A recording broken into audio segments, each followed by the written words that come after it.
I am Frankenstein, and I've come to destroy you. Well, I am Count Dracula, and I've come to suck your blood, nothing else. Oh, hi there. Welcome to another reading of Measle and the Wrathmonk by Ian Ogilvy, illustrated by Chris Mould and published by Oxford University Press. So where we'd left off, Basil had finally shrunken down Measle and placed them inside of the train set. And Measle had just discovered that there were other people living in the train set as well, but they'd been frozen in plastic because they'd eaten the crumbs left over from Basil's donuts and drunken some of his pink lemonade which had been spilt onto the table, and that's poisonous. It turns you into plastic. And the only way to break them out of this spell was to eat carrots, which Measle had in his pocket. So he'd rescued Frank and Lady Grant and was on his way to save the rest. So let's see how that works out for them. This is chapter 4, The Victims. During the next hour and a half, Measle, Frank and Lady Grant brought the remaining 4 people back to life. The first was nearby, in a long street that led towards the forest. Measle led them to the spot where he'd seen the tableau of the little round bald man being chased by the angry mob. Ignoring the plastic pursuers and the placards, they went directly to the little man and fed him some chips of carrot, and moments later he dropped his heavy suitcase and sat down heavily in the middle of the road. He shook his head and wiped his shiny forehead with the sleeve of his coat. "Phew," he gasped. "You only just got here in time. They nearly had me." Measle said, "No, they couldn't have, honestly. They're only plastic, you see." The little man looked up at him and grinned. He put his right forefinger alongside his nose and tapped it knowingly. "I know that kid. It was just a little joke, you see. I make lots of little jokes. You'll get used to it." He pulled himself to his feet, breathing heavily. "Grateful thanks all around. Name's Durham, William O. Durham. Don't ask what the O stands for, 'cause it doesn't stand for anything, see? Oh, get it? Zero, in other words? Well, you've got to laugh, haven't you?" "I don't see why," sniffed Lady Grant. William turned out to be a travelling salesman who had tried to sell a set of expensive encyclopedias to Basil a year and a half ago. He'd stood on the doorstep and done his salesman chat, and when Basil had tried to close the door, William had stuck his foot in the gap. A moment later, Basil's bony hand had reached out and dragged William into the house by his shirt front, and... "What a nasty piece of work," said William. "Even nastier than my boss, and that's saying something. At least my boss doesn't have bad breath, dear oh dear. We all got a good whiff of Basil's though, didn't we, eh? What a stink! Now then, where are my samples?" He pulled his suitcase onto his knees and snapped open the catches. He lifted the lid and nodded with satisfaction. The case was packed tight with encyclopedias. "All still here, unless I turn up for the books." When nobody laughed, he said, "Books? Turn up for the book, get it? 'Cause I sell them, see? There's another little joke for you. I got millions of them. I've got millions of them." Lady Grant made a face. "Well, perhaps we don't need to hear them all at once, Mr. Durham?" Frank broke the awkward silence that followed. "Come on then, Measle," he said cheerfully. "Let's go get the rest of them." Next to be rescued was the little girl. Frank pushed the three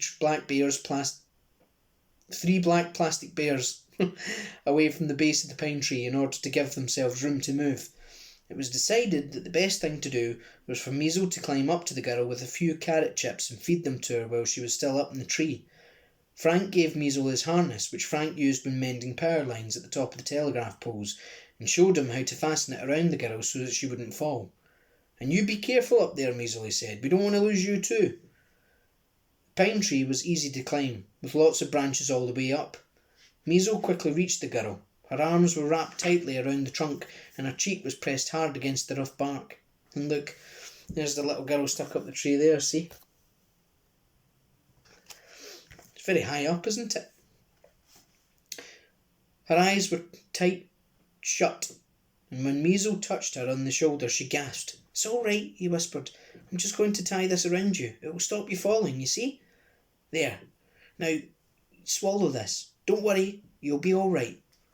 Measle fed her a small piece of carrot, and a few moments later she let go of the trunk, threw her arms around his neck and burst into tears. "Oh, thank you, thank you, thank you, thank you, thank you, thank you," she sobbed. Measle went even pinker than when Lady Grant had thanked him. The little girl's tears were soaking into his old shirt. "Can you climb down?" he asked, hoping that this was something that brownies could do at least as well as they could cry. The little girl sniffed and nodded, so Measle carefully untied Frank's harness, and the girl scrambled down the tree in a way that suggested that tree climbing was obviously a brownie speciality. Everybody clustered around her, and soon she stopped crying and was able to tell her story. Her name was Kitty Webb, and she had just come to the house, much against her better judgment, to try and sell some brownie biscuits to Basil. When Basil had opened the door, Kitty had taken one look at him and then, sensibly, tried to run away, but Basil had caught her with one of his bony yellow hands, and the rest was history. Lady Grant took a tissue from her handbag and wiped away the traces of Kitty's tears. What a charming uniform, she cooed. So smart, quite like my designer suit, and so many badges. What a clever girl you must be. "Who's next, Measle?" asked Frank. Well, there's the man in the rainforest near the lake." "Right, we're right behind you." Measle led them to the clearing. The walk took several minutes, and halfway there, Lady Grant, trailing in the rear, moaned and said, "Is it very much further? Only these shoes are not designed for walking in the woods." Mr. O'Donnell looked back at her and laughed shortly. "You should try carrying a suitcase of encyclopedias around, lady. There's weigh half a ton, these do. Very heavy stuff is knowledge. That's why clever people have such big heads, you see. It's all the extra weight they're lugging about." Soon they reached the clearing. They stood in a circle, staring at the enormous black man sitting on the tree stump. The man was huge, almost 3 centimetres tall, which made him, Measle calculated, over 2 metres in real life. His plastic chest bulged with plastic muscles, and his plastic arms were as thick as trees. At first, Measle thought that the man was too far gone. There didn't seem to be any part of him that wasn't hard, unyielding plastic. When they spoke to him, there was no response. William said, "Do you think he's alive?" "There's one way to find out," said Frank. He reached into his toolbox and brought out a little round mirror on the end of a metal stick. "I use it to see round difficult corners," he explained. Frank put the mirror close to the plastic man's nose, and he took it away and examined it closely. "Look at this," he said. They all clustered round the little mirror. It was clouded, as if someone had breathed on it. "His lungs are working," said Frank.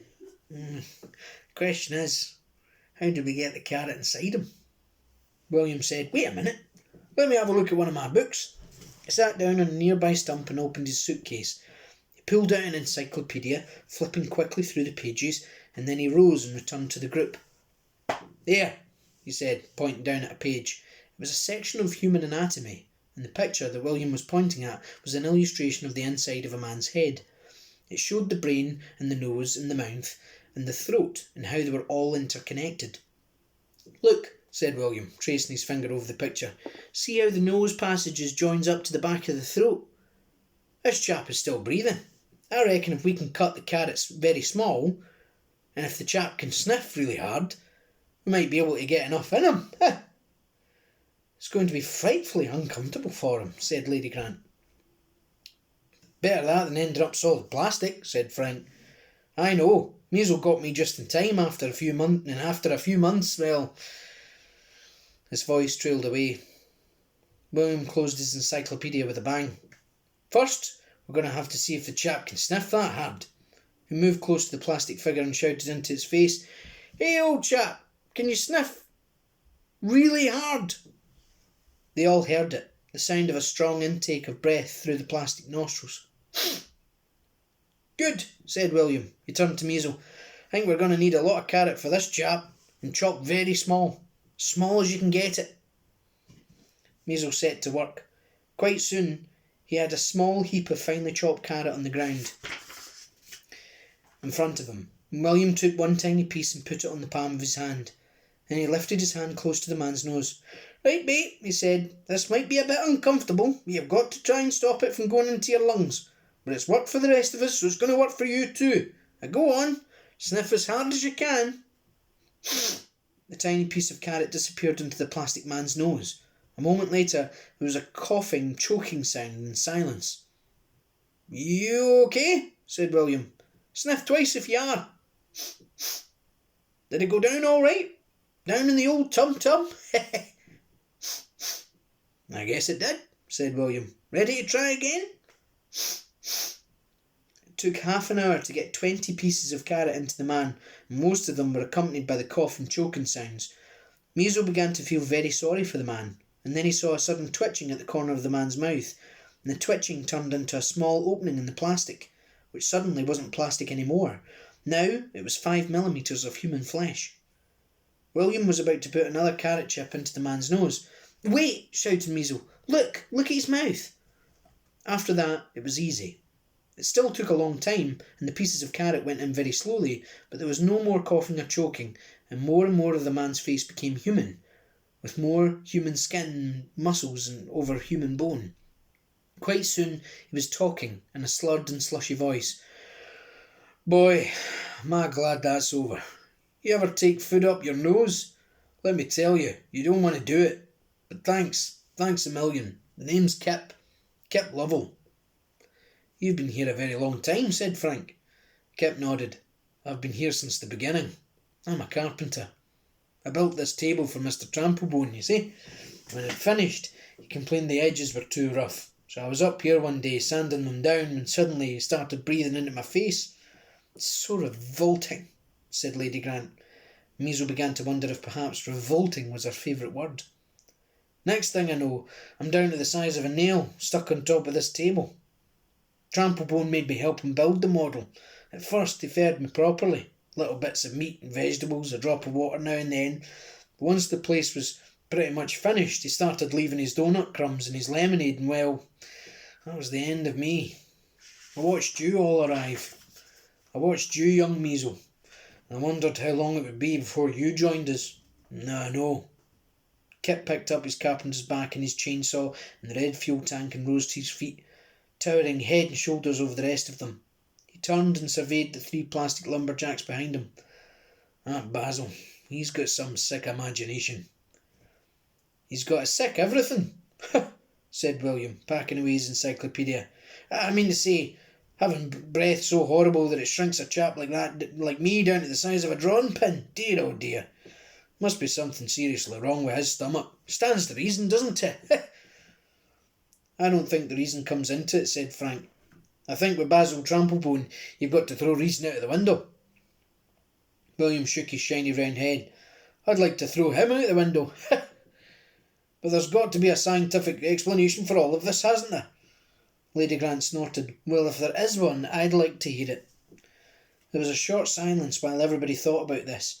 Then William opened his mouth, but Frank got in before he could say anything. "Is there anybody else, Measle?" he checked. There's the old lady." Frank nodded. "I remember her. Where is she?" Measle pointed back towards the town. "She's in the siding section of the second station, the one with the branch line." Kip stepped into their midst. He looked up at the distant attic window. "We'd better hurry," he said. "There's not much daylight left." By the time they reached the old lady, the light was failing fast. Hurriedly, they pushed aside the plastic figures that were clustered around her, and Kip took a sharp utility knife from his tool bag and cut the ropes that bound her to the railway tracks.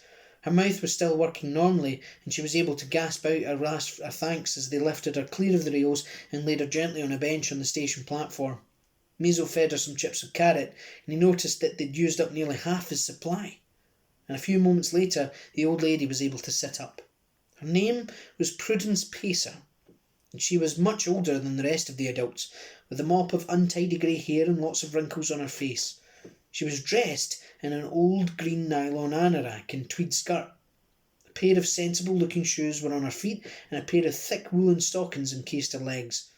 When they brought her back to life and asked who she was, she told them her name and then said, "I'm a Wrathmonkologist." "A what?" said Measle. Prudence looked embarrassed. She said, "A Wrathmonkologist. It's a silly name, I know. And a lot of people think what I do is pretty silly. I go around studying wrathmonks. Most people don't know what they are. And even if they do, they don't believe in them." William said, "I've never heard of them. What's a wrathmonk?" Prudence said, "Well, you've all heard of sorcerers, I suppose. Everybody nodded their heads. William said, "Heard of them?" "Yes, but if they're not in the encyclopedias, and they're not because I've read them all cover to cover, well, at least as far as I'm concerned, they don't exist." "Well," said Prudence, "that's because the people who write the encyclopedias don't believe they exist. One can't really blame them, I suppose. Not in this day and age. But perhaps you'll change your minds when you hear this. Now, sorcerers is the general word for all 3 levels of wizardry." "Oh, there's 3 levels, are there?" said William in a sneery voice. Prudence sighed. "Yes, Mr. Durham, there are, and I know none of this is in your encyclopedias, but then neither are you, and yet you exist, don't you?" William opened his mouth to say something and then thought better of it. Instead, he simply said, and then stared at the ground. Measle grinned inwardly. He was beginning to like this old lady. Prudence went on. "Now, as you probably know from fairy stories, and wizards are supposed to be reasonably good and kind and use their powers only to improve things. Merlin was the best example, I suppose, if he ever exists, of course. There are still quite a few of them around, but most of them live very quietly nowadays. They like collecting stamps and listening to classical music and mending old clocks. In fact, if you ever come across an old gentleman or an old lady, come to that, sorcerers can be male or female. If you ever come across somebody who likes doing all 3 of those things, you can be pretty sure he or she is a wizard, and then there's nothing much to fear for them." And look, there's Prudence there, see? Yeah. At least I think that's Prudence. Might be a wizard, actually. He's mending a clock. Next, we have warlocks. Warlocks are wizards who have a dark side to them. They mostly use their powers for good, but sometimes they don't. Quite a lot of warlocks become lawyers, and we know all about them, don't we? Others go into politics. You can always tell a politician who's really a warlock. They try to stop anything new happening, and they don't much care for young people. They dress in very expensive clothes and drive very expensive cars and drink a lot of very expensive wine. And you don't have to fear them, just to be a bit careful when you're around one. And then lastly, you have the Wrathmonks. Wrathmonks are another thing altogether. You should be very, very frightened when you're anywhere near a Wrathmonk. You see, Wrathmonks are warlocks who have gone mad. Wizards never go mad, but warlocks do occasionally. It's got something to do with all the stress in their lives, I think. And when they do, they become Wrathmonks. Thank heavens, it's quite a rare event, because there's nothing you can do with a Wrathmonk. All the dark side comes pouring out of them, and they're completely out of control. Wizards and warlocks hate them and are scared of them. Probably because a Wrathmonk's insanity is what makes them so powerful. They don't think before they act, which makes their power very pure, and pure power is unstoppable. "And Basil's one of them," said Frank. "As far as I can determine, yes," said Prudence. Whatever he is," said Lady Grant, "he's a revolting creature." "I don't know about all this," said William doubtfully. "Wizards and warlocks and Wrathmonks. What about witches then?" Prudence shook her grey curls. "Witches are something else entirely, Mr. Durham. They have no magical powers at all. Witchcraft is all to do with the sacred meaning of nature and is not to be confused with sorcery in any way." William sniffed. "I don't know. Dear oh dear. I mean, it's all a bit far-fetched, isn't it?" Frank shifted his yellow helmet off his forehead and scratched his head. "I think if Miss Prudence says there are such things, we ought to believe in them. After all, proof's right here." "I don't know," said William, shaking his head. "I mean, it's not scientific, is it? Not like my books."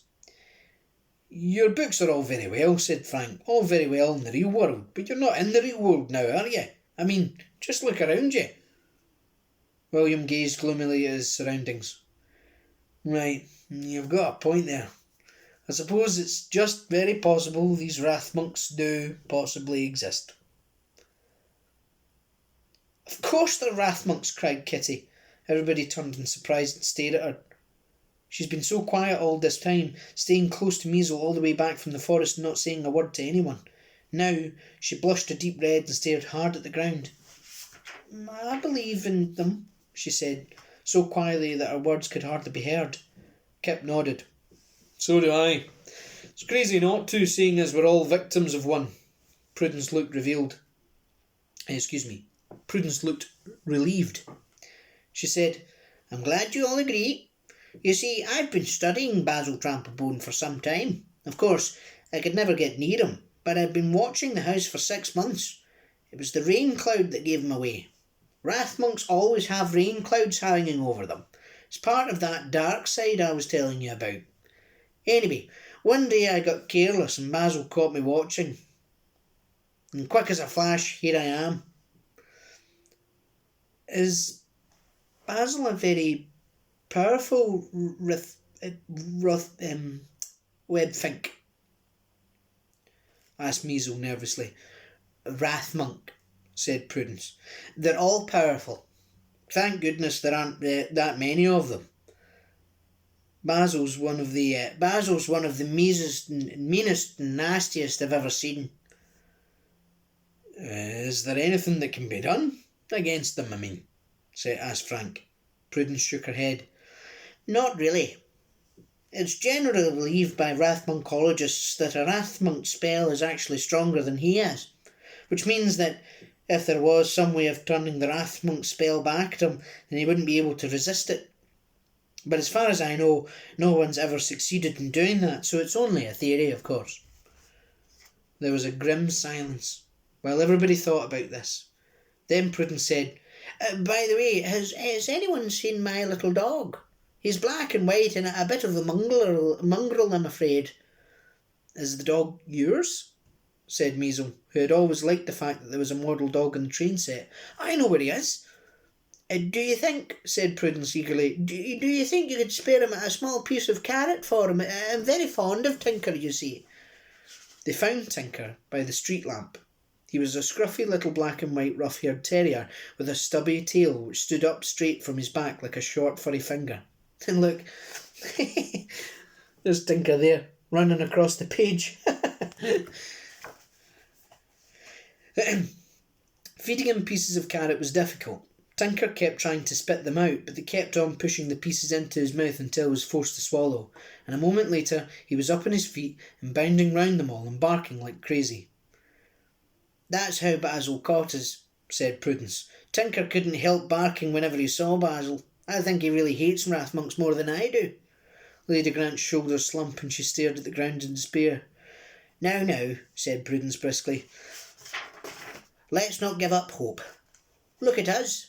We're alive, again, thanks to Measle.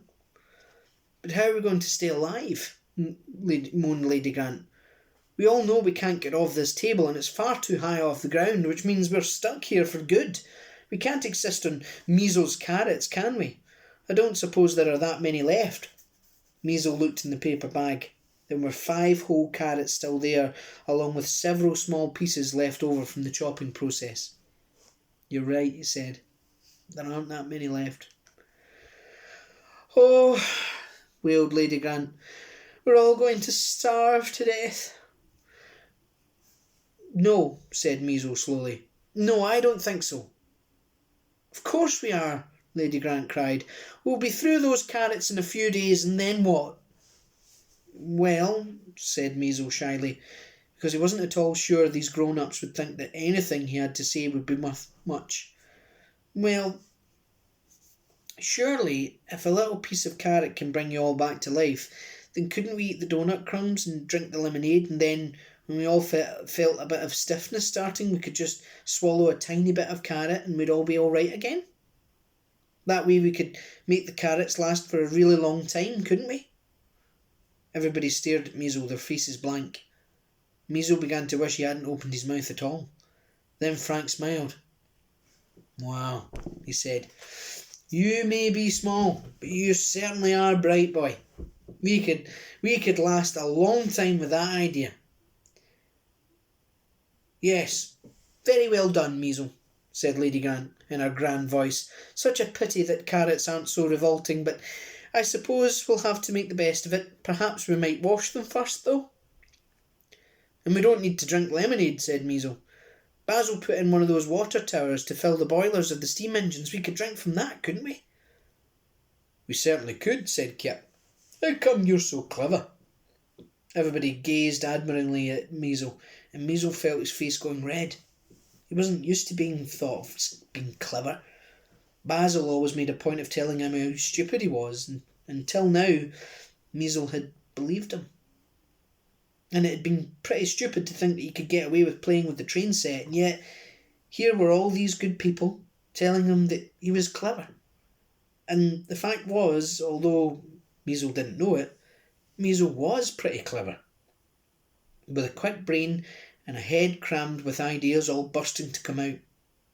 There was one thought that already bothering him, and he decided to set it free.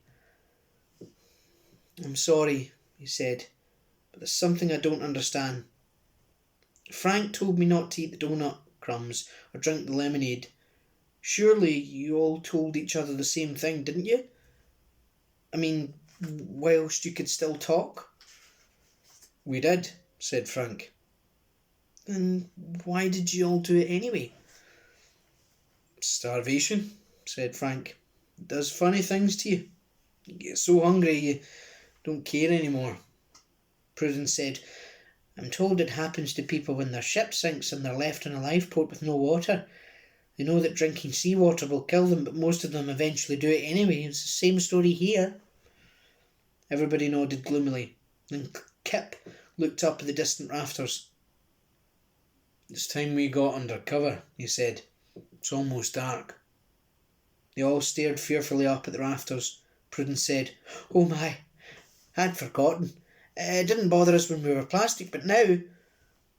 Now we're in danger again, said Kip, gathering up his tool bag. We better get out of here. But where? Said Prudence. For some reason they all looked at Measle, as if they were expecting him to come up with the answer. Since Measle didn't know yet what it was they were all frightened of, and since he didn't know the best place to hide, he shrugged his shoulders and looked at the ground, hoping that they would get the answer from somebody else. Somewhere strong, said Lady Grant decisively. Somewhere well built. I think I know just the place. She pointed across town towards the square.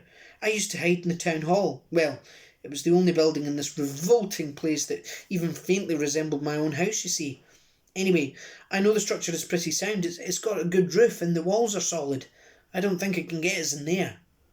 What's it? Asked Measle nervously. Kitty Webb began to cry softly. Tinker, who had been sitting quietly next to Prudence, got up and trotted over to the girl.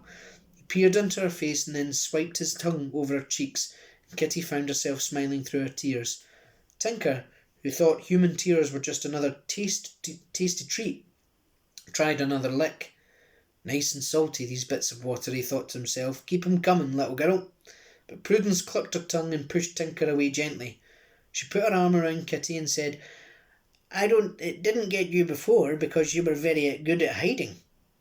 We all were, and we're going to go on being good at hiding, aren't we? I think Lady Grant's suggestion is a very good one. I hid there myself quite often and it never got me, did it? Kitty sniffed and wiped her nose on the sleeve of her brownie uniform. But it got some of the others, didn't it? She said. That's because they weren't as quick as we are, said Prudence. And that's why Kip is right. We ought to get under cover in plenty of time. Come along, everybody. Let's hurry. Measle wondered why nobody had answered his question. He decided to ask again later. In the meantime, he followed the rest of the group as they walked quickly through the darkening streets. Soon they reached the square, and as they passed the statue, he turned to Prudence Pacer. Do you know what that bit means? He asked, pointing to the second row of words that were carved into the stone base. I do indeed, said Prudence. The great Roman leader Julius Caesar said it when he was conquered by Gaul. Vendi vivi vici. It's Latin. It means, I came, I saw, I conquered. Oh, said Measle. A very vain Wrathmonk is our Mr. Tramplepone, said Prudence. Imagine, comparing himself to Julius Caesar. Measle felt a small tug on his hand. He looked down. Kitty was pulling at his arm. "Come on," she said. "Everybody's waiting." Measle looked towards the town hall. The rest of the group were already on the steps that led to the massive double front doors, and Measle saw Kip and Frank waving urgently in his direction. He turned to Prudence and said, "We ought to go." Prudence looked up at the gathering shadows and then back to Measle and Kitty. Yes, quickly now. There's not a moment to lose." She grabbed Measle's free hand and the three of them trotted across the sandpaper grass, up the steps of the town hall, and through the dark opening of the great doors. So that was it. That was chapter 4, The Victims. Oh, actually, there was something I meant to show you here. Let me see if I can get it. There's a picture, a wonderful illustration done of all the characters that Measle's just saved. There they are there. See? You can see Kip, William, Lady Grant, Kitty, Prudence and Frank, all standing there with Measle. So when we read further chapters, these are the folk you should be thinking of in your head, because this is what they look like. I hope you enjoyed that so far. Join me next time for chapter 5, The Thing. This is where we find out what's finally up in those rafters, so stay tuned for that. Otherwise though, I hope you're enjoying it so far. Stay home, stay safe, and thanks very much.